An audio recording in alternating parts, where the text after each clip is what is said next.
So we are now going to talk about the long run average cost. So till now we have been talking about the short run, and what is different between the short run and the long run is that in the long run we do not have any fixed costs. Right? So if we have no fixed costs, what that means for us is that all the costs that occur in the long run are variable costs. So what that means for us is that when we are looking at the long run, your average total cost is actually equal to the average fixed cost. Similarly, your total cost is equal to your variable cost, right? So what is important is that there are no fixed costs in the long run. So what we are interested in the long run costs are what we call the long run average cost curve.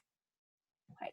So just like in the short run, that U-shaped cost curve was the average total cost, we are going to think about what happens to the cost curve in the long run. So by definition, what is the long run average cost curve? It is the lowest cost at which a firm is able to produce a given quantity of the output in the long run when no inputs are fixed. Right? So what we are interested in is the fact that we have the lowest cost possible. So sometimes we say that the long run average cost curve is an annual is an envelope curve. So we have different short run cost curves, and the long run cost curve is kind of an envelope around the short run cost curves. So what does the long run cost curve, average cost curve look like? The long run average cost curve is again a U-shaped curve, right? So that is something that remains, that we will have something that falls down, something that reaches a minimum, and then it starts increasing. So we want to be thinking about what is it that causes this U-shaped curve in the long run. Right? So let's go and think about the parts of the long run cost curve. So the first part is what we call our economies of scale.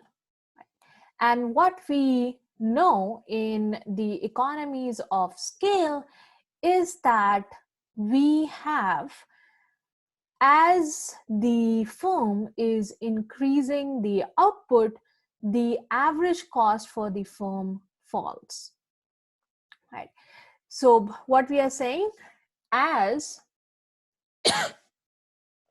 your output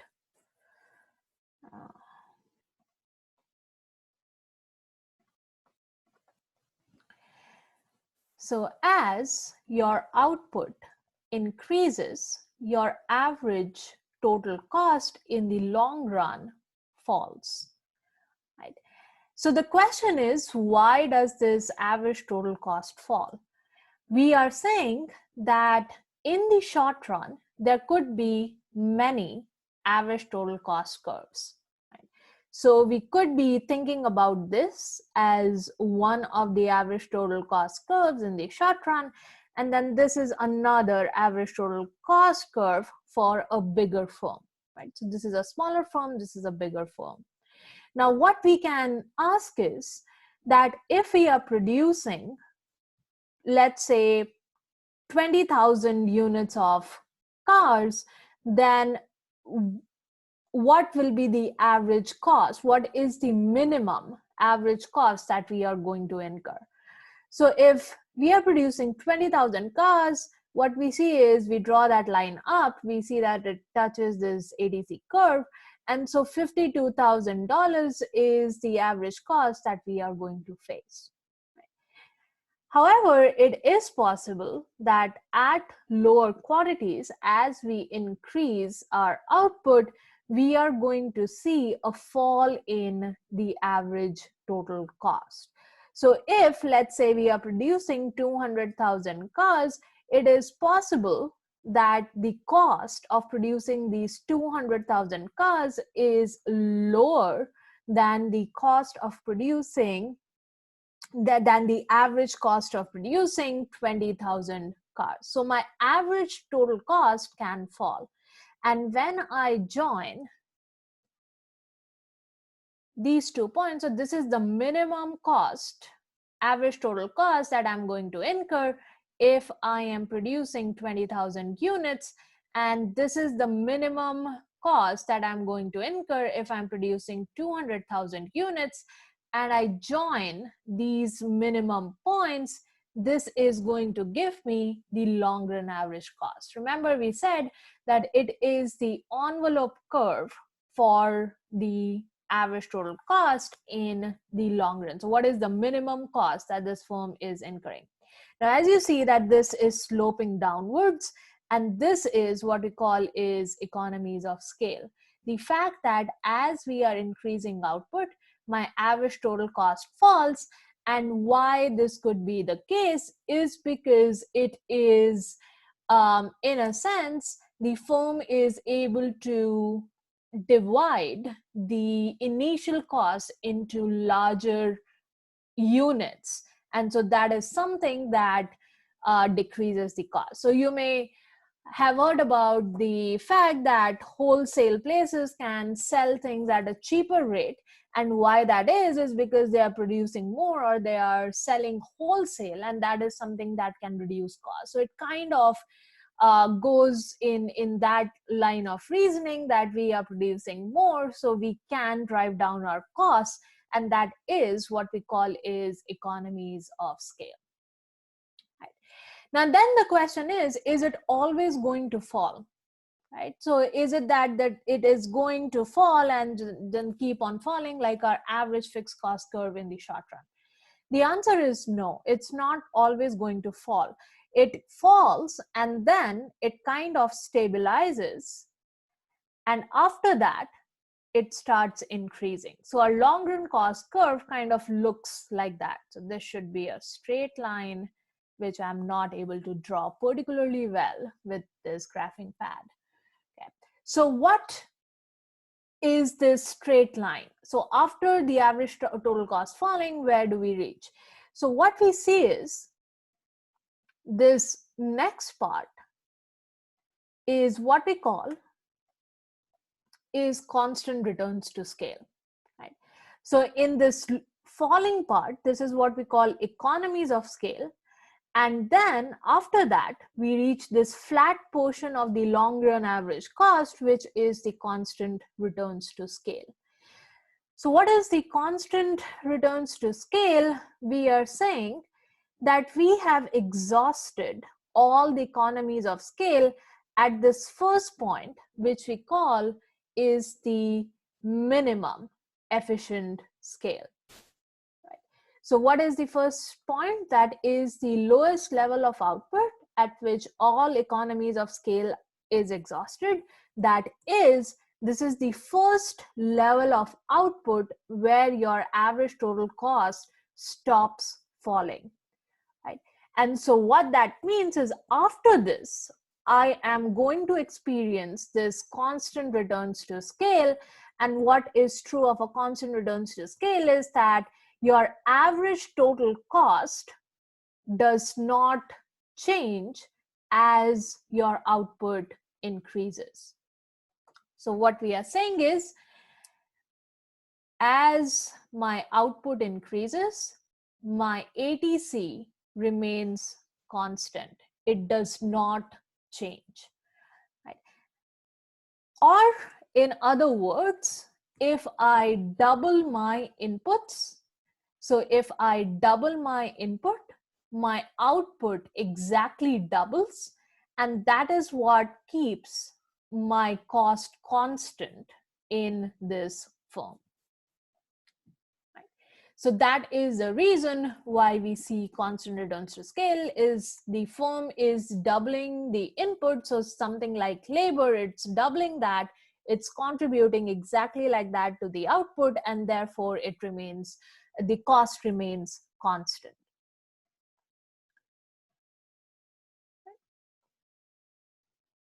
So then we reach the last part. So you see that it doesn't remain constant all the time. Then it starts increasing after a point. So what is that part called? That part is what we call our diseconomies of scale. Right? So what is diseconomies of scale, and how do we know we have reached the diseconomies of scale? It is when your output is increasing, and that increase in output actually leads to your average total cost increasing. Right? So in this case, what is happening is that if your inputs are doubling, so let's say I double my labor and capital, then in that case, my output less than doubles. So in a sense, it is something that could be true because the firm has become very big. So because the firm has become very big, what we generally see in these firms is that bigger firms need higher levels of management, right? So it becomes what we call is a top heavy firm. We need a lot of managers to manage these small teams, and that is something that leads to higher costs for the firms, and that is something that leads to higher average cost for the firms in the long run as well. Right? So what we know now is that we have these three phases for our long run average cost. Let me see. So this is falling. So that is your economies of scale.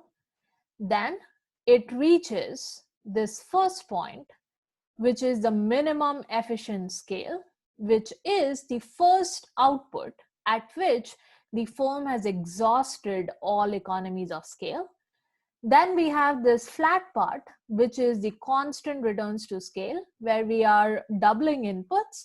My output exactly doubles, keeping my cost constant or my average cost constant.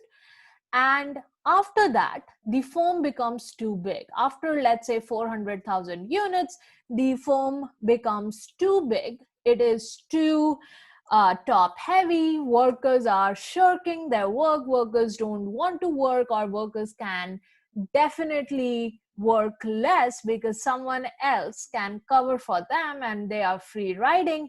So those kind of things crop up, which leads to higher management, which leads to higher average cost for the firm. And this is then what we call the diseconomy. Now, I want to point out one thing, that your diseconomy is not equal to your diminishing returns.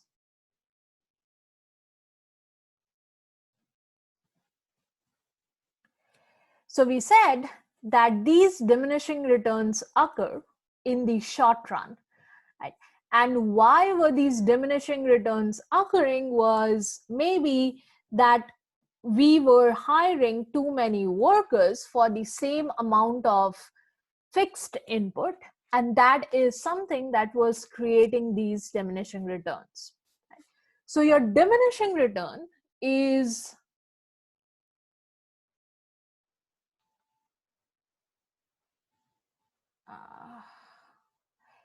more of a short run concept. Right?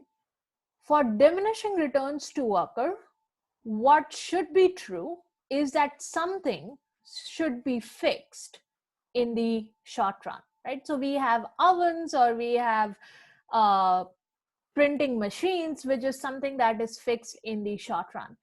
However, your diseconomy is something that is there in the long run, right? And by definition, we know that in the long run, we have no fixed inputs. So the reason why your long run average cost behaves this way is different than why your short run average cost behaves in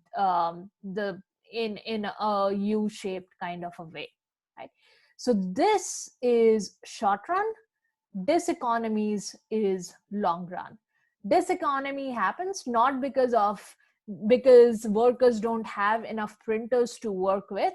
Diseconomy happens when we have too many workers, and that leads to management problems, that leads to a top heavy firm. That is where people may decide to break up into smaller franchisees. Diminishing returns happen because there's a bottleneck in the system. There is something that is a fixed input, and that is something that is specific to the short run. So these are few of the long run concepts. So we only focus on the long run average cost.